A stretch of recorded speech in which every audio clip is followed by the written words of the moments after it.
I was hospitalized 6 times in 5 months. To save my life, I chose to be homeless. 155 days later, I'm finally housed. Here is why I left everything behind. I'm gonna tell you the story of how I became homeless, and you're gonna listen. That's just what's gonna happen.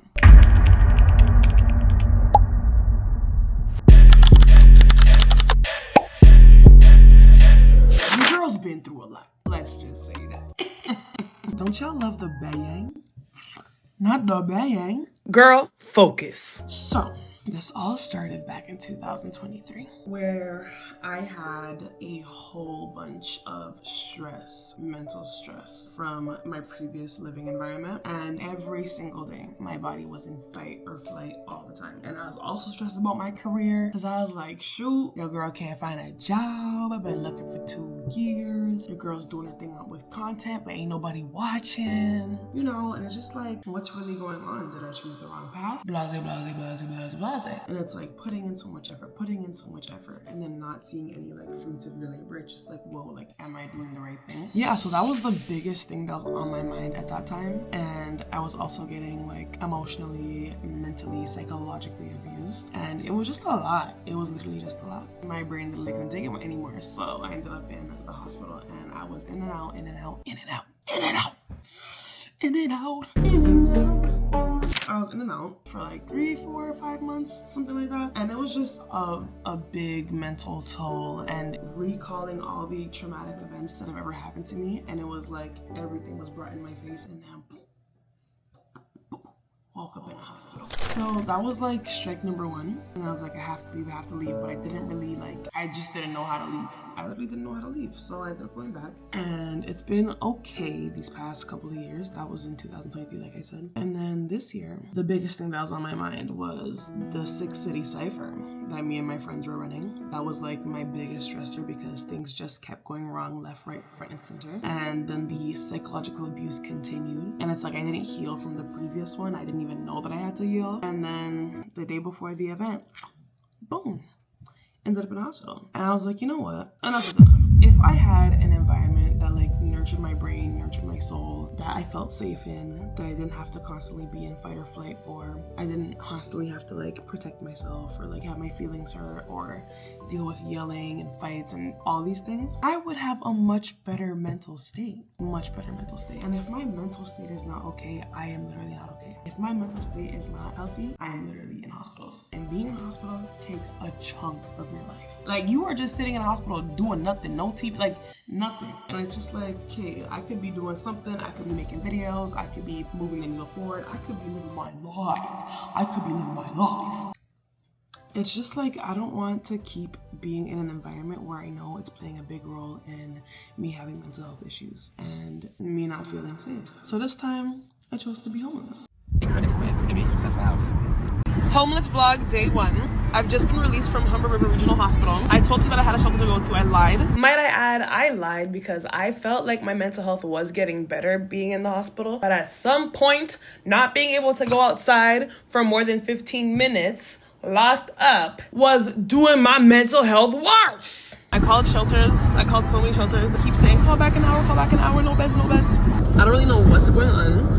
I don't really know what the next move is. All I know is I'm alive, I look cute, and I need like a moment, like I need to like cry, but it's not like here yet. Mind you, I was not financially ready to move on. I just didn't have the capacity to really go out in Toronto and pay thousands of dollars in rent. Like, it just was not happening at that time. Like, no. So I'm like, you know what? I'm just gonna be homeless. I'm gonna figure it out. We're gonna start from scratch, and I know that I will figure it out. Day 1 of being homeless. I'm looking good. Anthony's about to drop me off at somewhere near Kiara's house, and whenever homegirl wakes up, we'll figure that out. Toodles. At the same time that I was having those feelings, I was also thinking, girl, what is you gonna do? What is the next step? Where are you gonna go? I was just stepping into the unknown and just praying to God that it would work itself out. And yeah, so I ended up staying at my friend grandma's house for like a week. And then at the same time, my cousin, Heidi, had space for me in a house that she was staying in, a temporary house. And I was like, honestly, girl, I'll be there. I would love to go there. And when I went there, people thought I moved into my own condo. I was like, guys, nobody said I moved into my own condo. Y'all cannot be assuming things that you cannot be assuming anything about anyone's life because anything could be true. Like, people were coming up and congratulating me for having a condo that I didn't even own or rent. Like, I don't know where they got that idea from. I never said I moved into a condo. I was living at my cousin's house. Yeah, so I ended up staying at her house. And then I was like, you know what? Let me get myself in a shelter. Let me get myself in a shelter and see what I can do from there because there's no way. So I'm thinking I could call the shelter and like get a bed ASAP. I was calling for over a month before I even got my first shelter bed. And when I got the call, I was like, are you dumb? I'm coming. I'm there. I'm there. So I literally ran there and it was in the perfect area. It was low-key close to my childhood house and that just made life easier. Like that was just, I asked God to put me in the perfect shelter and he did. So I stayed there for 5 months. 5 months. And honestly, being in a shelter, it actually wasn't bad. Like I feel like when you hear shelter, it's like, ugh, dirty, where people are. Like I feel like there's like a preconception of shelters, but honestly, we had chefs, we had cleaners, we weren't doing chores. The food, like some days it was a 9 out of 10, some days it was a 3 out of 10, but like a lot of the times we had some really good food. A lot of food. We never went hungry. There was always donations. They were giving us Dove and like shampoo and like tampons and laundry was free. Everything was free. I'm just like, oh, like there was gray hardwood floors. It was actually a very clean, very helpful place for me to be in at that time in my life and a very interesting place. And it actually was not bad. Like it was not bad at all. Like free counseling on site 24/7. I'm just like, wait, I like it here. Like I like it here. What had happened was one of the counselors found a program that I was eligible for, a housing program where they provide a semi-furnished unit. I got my bathroom, got my kitchenette, got my bed, but you're not gonna see this bed for long. And yeah, it's like renovated. The actual kitchen is downstairs. There's a lot of security and like I just feel safe and there's no one coming to fight me or yell at me or belittle me or like gaslight me or anything. It's just my own space. And now I just feel like I have to lock in with my goals and my dreams because now I have no distractions. I have no one bullying me. I have no one planting fear inside me. I have no one like picking me apart and judging me. I have no one to hold me back right now. Like I am literally in the environment to thrive. So I'm just like, now's the time. And now I feel so optimistic about 2026. Am I in your face? Like, am I like in the camera? Now I feel so optimistic about 2026. I'm just like, whoa, like I really survived. Like I beat homelessness. Like that's badass. I literally beat homelessness. I'm no longer homeless. Like that's amazing. And it just feels so nice to be on the other side. Like it feels so nice that I took a risk. Like there's people that get kicked out, which is probably just as scary, if not more scary.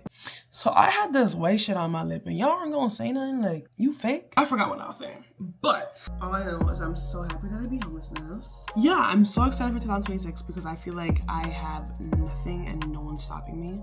I have such like a beautiful place to stay in and I'm really grateful. And I'm excited to go on this brand new YouTube journey with y'all. And I'm just allowing myself to be out the box, out the box, out the box, and just do what I want. So I'm still figuring out my outro, but that's the story about how I beat homelessness in Toronto. And I'm just a 24-year-old girl living downtown Toronto. And I feel so blessed and so happy and excited for this new, you about to piss me off for real. And so excited for this new chapter. We'll talk later.